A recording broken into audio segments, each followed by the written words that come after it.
Welcome in, episode 53, Ramie and Drew. I am the Ramie half of that. That is the Drew half of that. We're a couple of Milwaukee comedians. We talk about sports and whatever other else might come to our stupid brains at any given moment. We come to you after a Brewers comeback comes up short this evening, Drew, against the Pittsburgh Pirates. We were going to go live at like 9:30, and I was like, you know what? Let's after the grand slam in the bottom of the eighth, I was like, let's wait this thing out. This is all of a sudden a very interesting baseball game, and a lot of people probably turned it on and wouldn't be watching or listening to us on Spotify, YouTube, and Apple. So here we are, but alas, the comeback came up just a little bit short. Yep, just like the last podcast. That's why you can't give extra strikes to people. Also, change the dynamic of that game. Hey. Oh, yeah, William Contreras. Why don't you go sit down for looking at a ball? And then the same pitch gets thrown to Brian Reynolds. Well, why don't you make it 5 for 5 with 4 more bases? Dude, baseball is my favorite sport, but the umpiring and specifically the issue with strike zones is one of my least favorite things in all the sports. You know, it like at this point, it like the Twitter handle's right. It's the ump show. I don't care if you're a Cubs fan, a Brewers fan, a Cardinals fan, a Yankees fan. This is all horseshit. It is so. It's like we know we're doing a bad job, and now they're gonna punish the fans for it. It's like it feels personal how shit they are. And like listening to that guy, first of all, the Brewers fan, that guy, total Chad, just giving Malachi the business those last couple innings. That guy was great on TV. Shouts out. Wait, you know who that is? You know who that is? The guy that was yelling at the umpires? No, it wasn't Jeff Levering. Oh, okay. No, I just know, like, okay, so there was the guy, the one dude outed himself that was yapping at the Pacers bench the entire game. That guy rules. So somebody, you know what? If anybody knows who the guy was that was giving Malachi the business, that was clean, and he was right about everything he was saying. So I don't know. Like, I don't feel bad for these umps for getting hell, because these umps are like, it's not just Angel Hernandez, but it's a lot of these guys are like, we're fucking up. Our percentages are awful with getting calls correct, and we don't care. Like, these guys don't, like, I would like them to sit down, give them their little spray sheet and everything. Oh, what'd you get right? What'd you get wrong? And these are big plays. Oh, the crowd wasn't pleased that everyone else in the stadium seeing, given it's a hometown crowd, so everything goes our way, nothing goes against us. No, but not only do they not care, they're defiant. You know what I mean? Like instead of like owning up to it and being like, "Hey, man, it's a tough job," you know what I mean? And I'm gonna miss a few. They get like upset and defiant about it, and they let their egos get in the way of doing their jobs. That's why the Twitter handle "Welcome to the Ump Show" exists.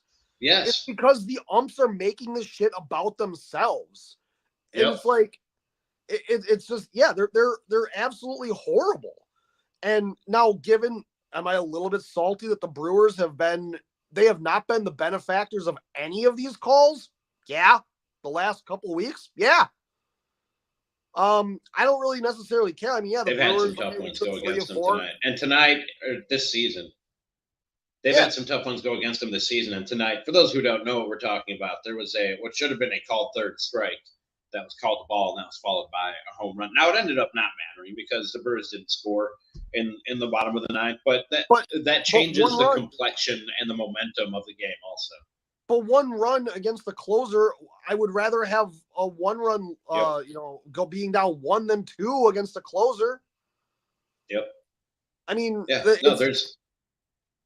and what I've said for years, Drew, is that this isn't even a knock on umpires when I say that they're bad at calling balls and strikes, because it's literally damn near impossible. Every other thing that requires that level of precision, we've handed over to technology.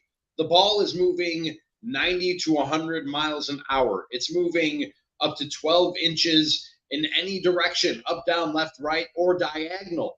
And to think that these guys are going to be able to follow that with the naked eye and accurately call balls and strikes is ridiculous. And it's even more ridiculous that we know we have the technology. It's on our TV screens. We know we have the technology, and they just choose not to use it because the umpires' egos are somehow hurt by the idea of getting some help from technology and making sure that we get these calls right. And I don't want to hear this human element is part of the game bullshit. That's what makes umpires think that they're the show. When you say the human element of the umpires is part of the game, you're saying part of the reason you're there to watch is umpires. And I'm here to tell you, I'm not. I just want the calls to be right, and the human element can be the players dropping an easy fly ball or whatever the case might be. There's no reason that the human element should exist with the umpires and only the umpire.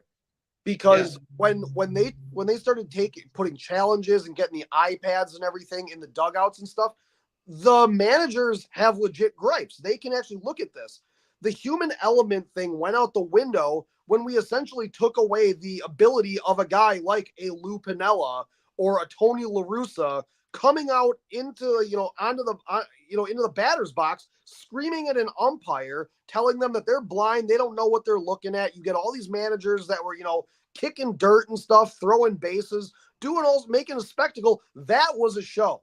That was the human element. It's my naked eye versus your naked eye. I don't agree with you. I saw something different, but now the managers have the technology and they can sit there and go, oh, I have a video team that's feeding me that Angel Hernandez or Malachi, whatever his name was. You are fucking wrong. You are wrong consistently. I can show you on the iPad where you're wrong. We have evidence that you're wrong. And these guys go, fuck you, get out of the game. It's like there is no human element because these guys, they can be presented with all of it, all the evidence. And they can go, no, there's no human element. So I don't want to watch the umpires. I don't want to see the guy in the goddamn blue jacket on Sunday afternoon games. I don't like that they get different uniforms.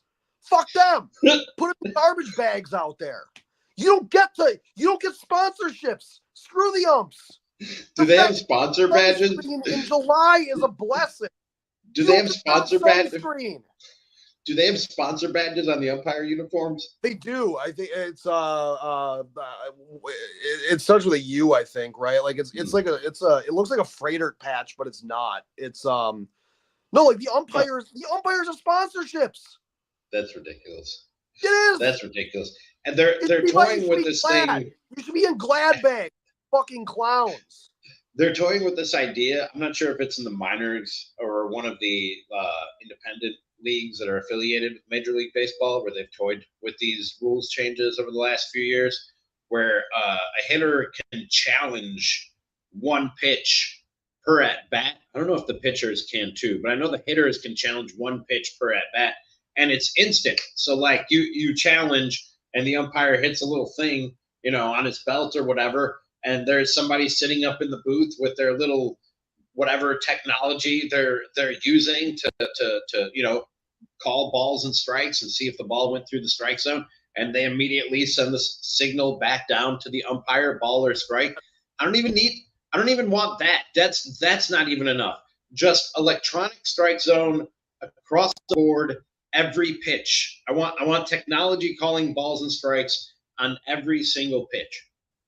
Yeah, let the robots tell the umpires how to do their jobs. Make it like the McDonald's drive-thru. Yes. I don't give a shit. Yeah. Tell them yes or no. And it's not, that's not removing umpires. If it hurts the umpires. That's not removing umpires from the game. It's giving them another tool, man, to get the calls right. Right. That'd be like telling the carpenter, no, you can't use a laser level. Go use a tape measure. Go get exactly. 5 right angles out of your truck. Exactly. No, it's like a laser level. It's fine. It's pretty dumb. It's pretty dumb that we're still doing this. If Rob Manfred, who's already hell-bent in taking the fun out of goddamn baseball, a game, okay, fine. Then you know what? Get the umpires out of there because they're not fun to watch. You know who I like watching? I like watching William Contreras bat. Oh, but you got some cocksucker behind home plate that goes, nah, you don't get a bat anymore because I'm tired. I heard Stephen A. Smith said you don't get room service after 9:30 in Milwaukee. Well, we better end this one quick. You fucking wetbag. Did Stephen A. really say that? I'm not even mad about the Brewers losing. I'm just mad that umpires are so much like, yeah, brazenly. We suck. Who cares? That's the thing. They're brazen and defiant about it. That is kick and save. That you need to calm down a little bit. That is what bothers me the most is how they're brazen and defiant about their bad job. They're being bad at their jobs. If I wanted a bad product and somebody to be like, yes, so I would go to Burger King. Hey, I ordered a Whopper. Why the fuck did Burger King want? They're like, what?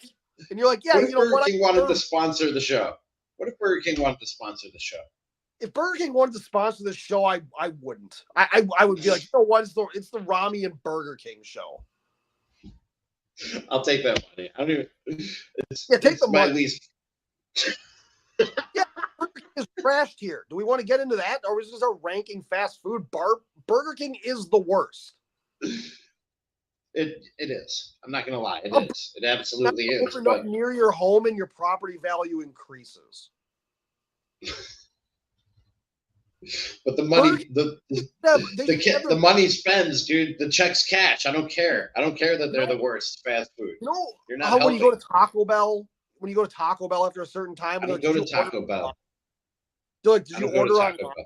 Oh, they're like, we only have 3 items for you if you didn't use your phone. And you're like, oh, okay, cool. What's that? Do they really do that? It's in like a tortilla chip. And you're like, oh, good. I'll get 20 of those.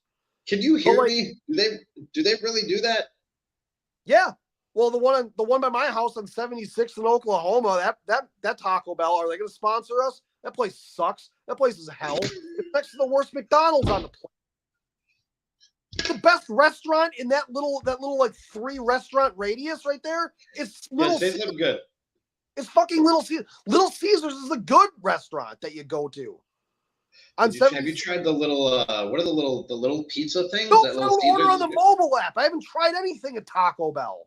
No, I'm talking about it at Little Caesars. They're like little mini pizzas. Like they're little I don't even know what they are, but everybody was talking about them for a minute. Bagel bites? No, they're not bagel bites. I don't know what they are. But everybody was talking about Little Caesars. It was one particular thing at Little Caesars. Is everybody you know being still hit by their stepdad? Why the fuck are they eating at Little Caesars? Hold on. No, I don't want you. Box scoring a crash. Crazy Puffs. They're called Crazy Puffs. They're pocket-sized pieces of pizza bliss. Yeah. And no, it wasn't anybody I talked to directly. It was on, the social medias, on the Twitters and whatnot. That's good. Because the problem I have with Little Caesars is the food they sell fits in my pocket. That's the issue. I don't think they intend for you to actually put them in your pocket. They're just describing the size of them. They're not telling you to actually they don't want you to put the Crazy Puffs in your pocket. Well, you said it's pocket size. Like, yes, dude, that's just a description of the size. That's all that is. Have you ever described a pen as being pocket sized, or it's just kind of assumed? I put pens in the pocket. You know what happens with those pens? They go to the washing machine. You are on them tonight. Are you okay? Are you still sick? What is going on? Are you feeling better? I've survived it. It's I'm feeling the effects of it. I have more energy than the last one. There you go. But you're ornery. You're cranky. Have you not eaten because you're not feeling well? Is this because your wiffle ball team is bad because you didn't ask me to join the team? Yeah, we're cursed actually. Yeah. We had to play the former champs of the league, the ones last year, and we had to play without like our players tonight. So maybe if your bench was a little deeper. See, the problem is we can't have people that don't hit come up and then like waste an entire inning of making all outs. What makes you think I wouldn't hit, dude? I played baseball until I was 20. I still go to the batting cages. That was 24 years ago. I still go to the batting cages. occasionally, like once a year. I can hit a ball. It's a skill I've had my entire life. It moves a lot. I understand that. I know wiffle ball is different than hitting a regular baseball. It does have that wonky movement to it. I'll figure it out, bro. There might be a learning curve. You know what I mean? Right. But I can hit a ball with a stick. It's what I do. My cousin Joey had a calf injury. He's not Greek, but he had a calf injury because what he was doing is he tore his calf off, I guess, with a stick because he was driving a golf cart on a golf course and decided, you know where my leg should be? Outside the moving vehicle. And I guess ran into a stick and fucking kebabbed himself. So now... Oh, God, are you serious? Yeah, now I'm down a cousin. So, I don't know. Fucking come play wiffle ball next week. I don't give a shit. Do you own red? My cousin Joey sounds very Italian. The way you started that sentence, very Italian. My cousin Joey. Well, Joseph, he's Polish and German like me. Is that a common name among the Polish and the German? I wasn't aware that Joseph was a common. I mean, I guess it is just a Catholic thing, right? Yeah, Joseph. Right. Yeah. I don't know. A saint. He was a saint. Yeah. Joseph. We don't call him Joe because he doesn't fucking smoke. Not like a mechanic. Fair. That's fair. All right, yeah, I might come out and swing the old wiffle ball bat next week. Yeah. Other than tonight, and you weren't able to continue the longest winning streak that anybody has against any team in baseball, with being the Brewers winning streak over the Cardinals. It ended yesterday, but man, you gotta feel good about taking 3 and 4 over the weekend from the Cardinals. Because fuck the Cardinals, and you should be able to snag the next 2 from Pittsburgh, take 2 of 3 in this series. Oh, dude, I mean, I think I texted you on Saturday the Fox coverage of it's like just nauseating listening to Fox for whatever reason. They were out why the Cardinals are just absolute bottom of the barrel trash right now. Like they're Paul Goldschmidt, he's a great baseball player. He's making like $30 million a year, so we don't know why he's a wet dog ass right now. It's like because he's 45 years old, he's been in the league for a zillion years, and now everyone's throwing 4 miles an hour faster than they used to, and that's above bat speed. His bat speed is declining. It's not fucking hard. It's not physics, or it's not astrophysics to figure out why an old gray man can't hit a baseball anymore. It's because these young Latina boys are throwing the ball fucking 1,000 miles an hour. It's not just the Latino boys. Sure, the white guys they're getting it up there too. The white guys, the black guys, everybody's throwing harder. Yeah, everyone's out there throwing. Like, remember when it was crazy when you're like, holy shit, we got this prospect coming up? He throws like 97. Yeah. A middle reliever now.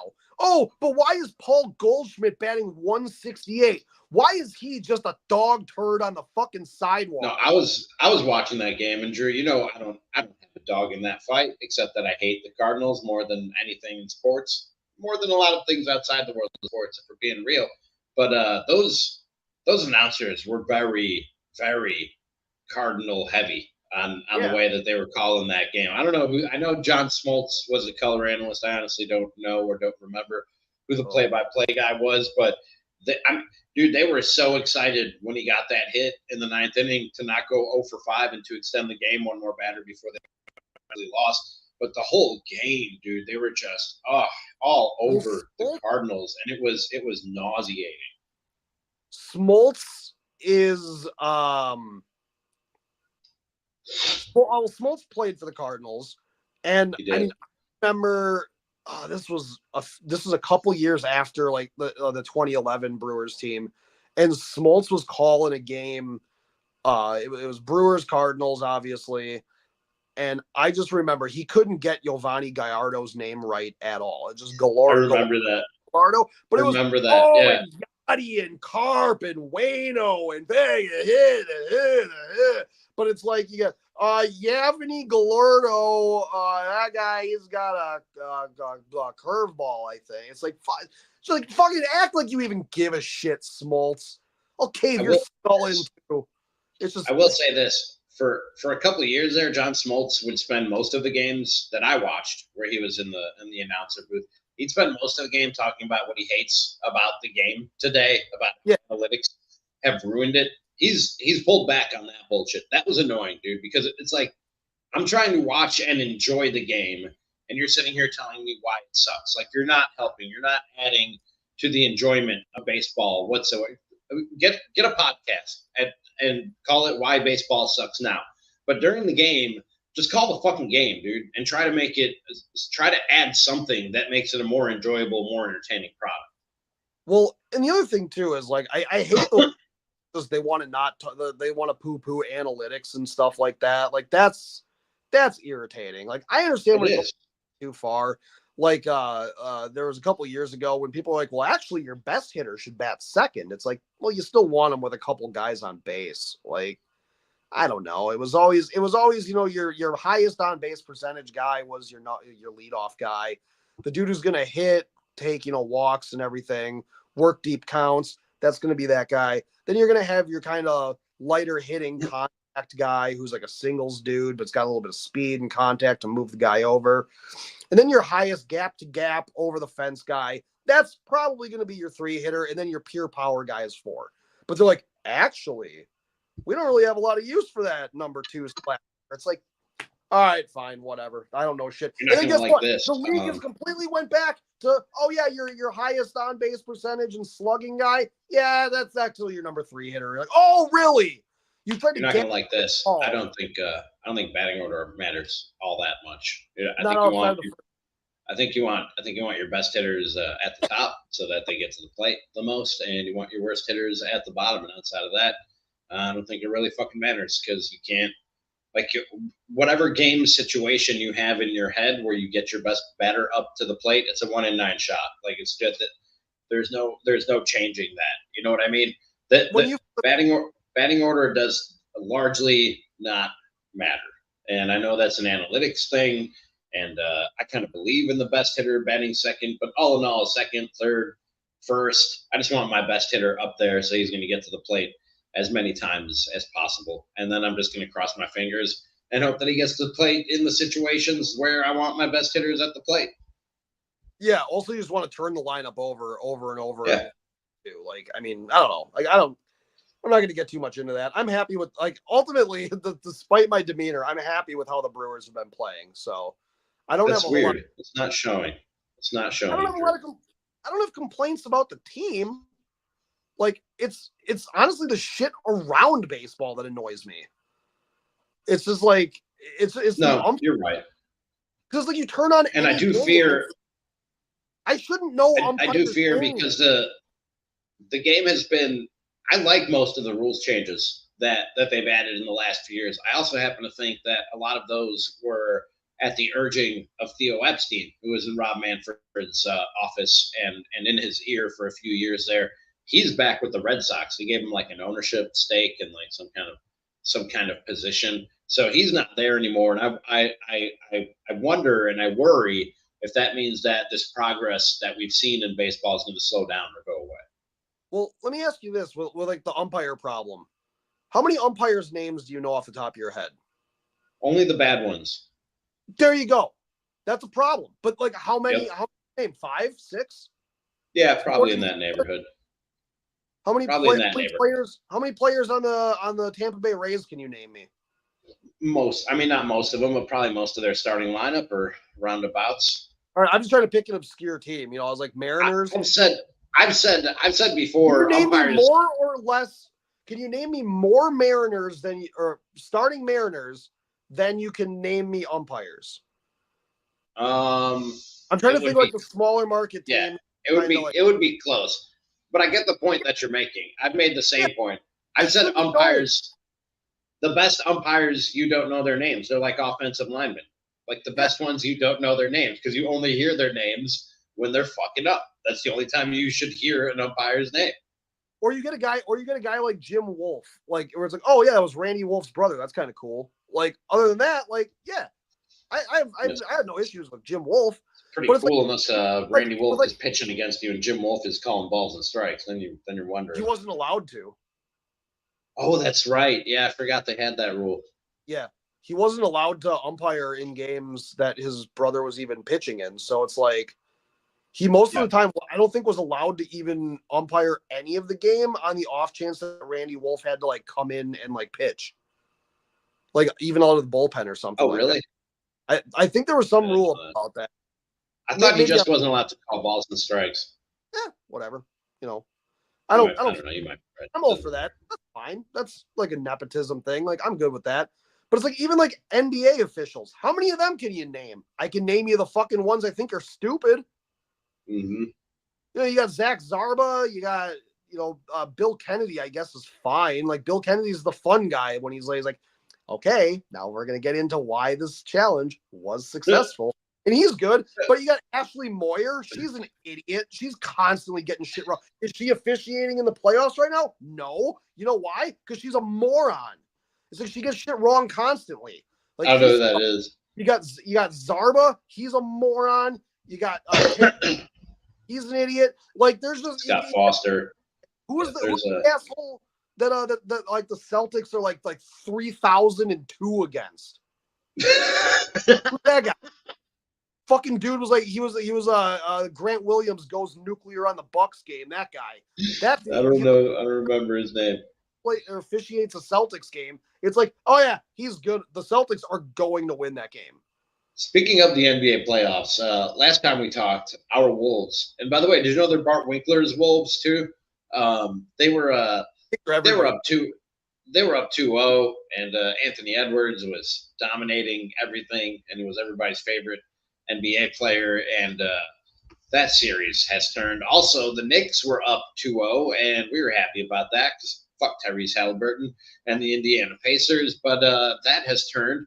And now both those series are tied at 2, Drew, and I'm currently watching the OKC Dallas game where OKC is up, or no, Dallas is up 2-1 in that series, excuse me. But and Dallas leads right now 67-50 something. I didn't see the score. They just went to a commercial. Playoffs not going how well. I mean, a tied series is a tied series, but not moving in the direction that we wanted them to with our rooting interests that are left in these playoffs. No, I mean, I like Luka. He complains a lot. He's basically like me on this podcast. I got Luka mentality. I'm pretty pissed about everything. I don't think I didn't think Oklahoma City was going to be able to outsize. Like I thought Oklahoma City could realistically get beat by like the Lakers if the Lakers made it. Just because I don't like their size and they're just all so young. Like I don't think that this is going to be the year that these guys do it. I just think that the Mavs have too many big pieces that can move guys like Chet out of the way, as talented as Chet is.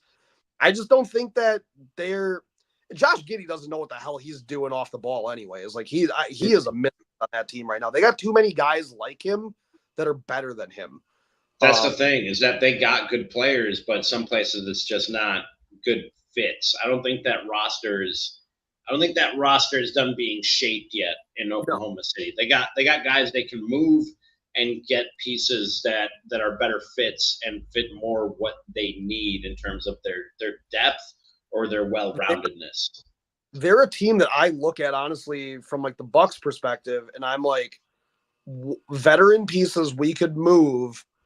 Like I honestly do think, I know people are probably gonna scoff at this, like they wouldn't like this, but like Connaughton for like a Josh Giddey, you're gonna get a younger version, and they will get a better older version of Giddey. And we don't have a guy necessarily like Josh Giddey. Do we need another white spot up shooter? Probably not. But like, I don't know. I'd like a guy who can, I don't know, shoot the ball a little bit more effectively. And they need a guy who's going to be a vet that can, I don't know, get some rebounds and make some decent passes and stuff. I just think Giddey's kind of a redundancy on that team right now.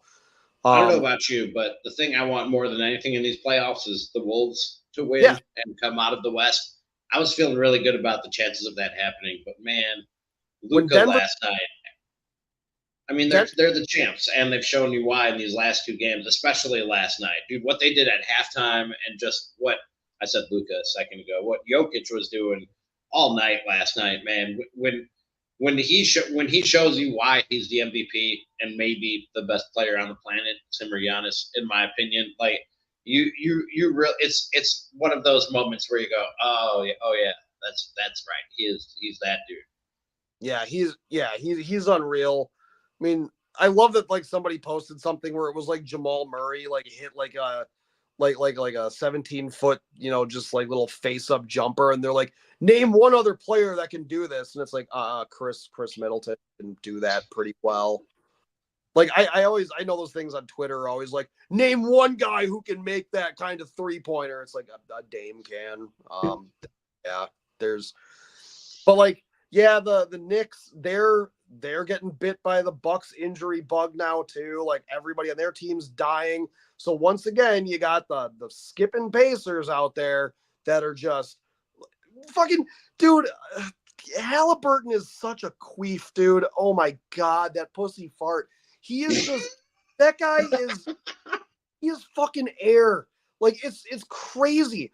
He hit a 3 on Dante DiVincenzo. There's no OG Anunoby. Like fucking like Julius Randle's out. Like you got nobody on that fucking team besides Jalen Brunson. Like what? Josh Hart is your next best player? Fine, Josh Hart's a pretty good player. Like I don't have an issue with Josh Hart. But it's like you got fucking Precious Achiuwa starting, and you're sitting there and you hit a 3 to be like you have 13 points. You're not even shouldering the offensive load on your team. And he looks at Dante DiVincenzo and goes, this guy can't hold me. Dante DiVincenzo's not supposed to fucking hold you. The guy who's supposed to play defense on you is hurt.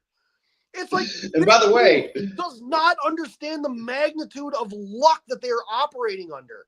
And there's like, by the way, I still think the Knicks are going to win that series. I don't know about you. I still think the Knicks are going to win that series, and I still think Minnesota is going to win that series. I think the Knicks will win that series. I think that might go. I just for whatever, I don't know what kind of fucking blood orgy that the Pacers had to do in that hellhole of a state. I have no idea what kind of goat was beheaded and they drew blood on the walls to get this goddamn whatever satanic ritual to get this little run of luck.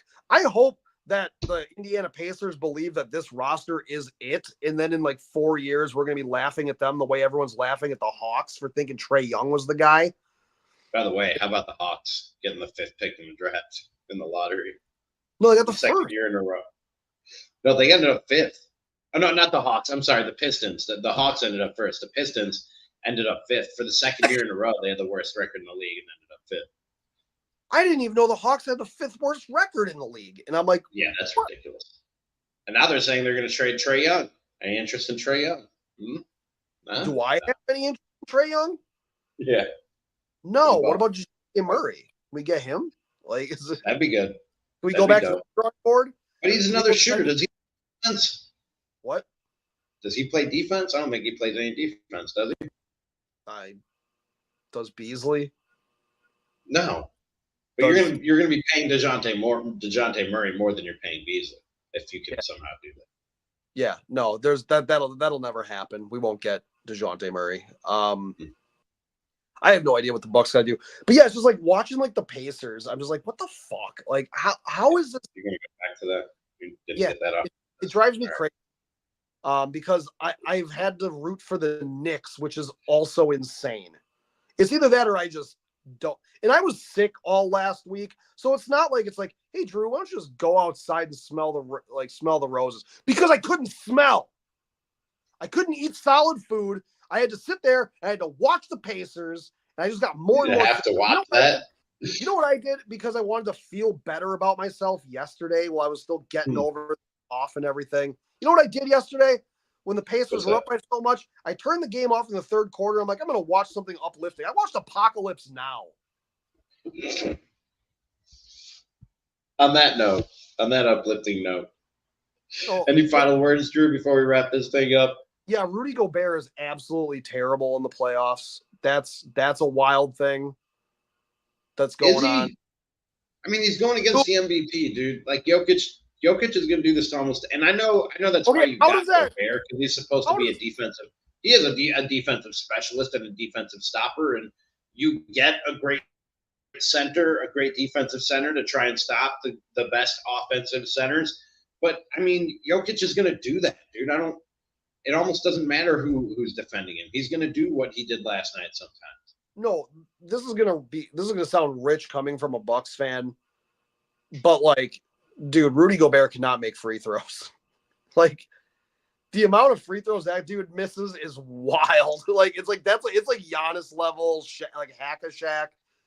Like Rudy, I don't know. And then like Cat just kind of he seemed like it didn't make. I understand them kind of stumbling game one. It's like the biggest game in like Minnesota's, history in the past, like whatever, 10 years or something. Getting, just having a round 2 playoff game. You know what we should do? I think we're going to do this for tomorrow. I'm going to reach out to some friends in Minnesota, see if we can get somebody on the show tomorrow. And you sound like shit. You sound like you're ready to wrap this thing up. So, but I'd like to see how they're feeling up there, because that's a jittery bunch. Minnesota, not just Wolves fans, Minnesota sports fans at large are a jittery bunch, and when things start to go bad, they just assume they're going to get worse. So I'd like to see how they're feeling about this series and moving forward. I will. I'll effort somebody for tomorrow's show. They should be rightfully jittery. Like, I wouldn't like. It's not like there's no way that I would ever come out and be like, "Hey guys, it's all gonna be okay. You're only playing Jokic." Like, that sucks. Like, that's not fun. It's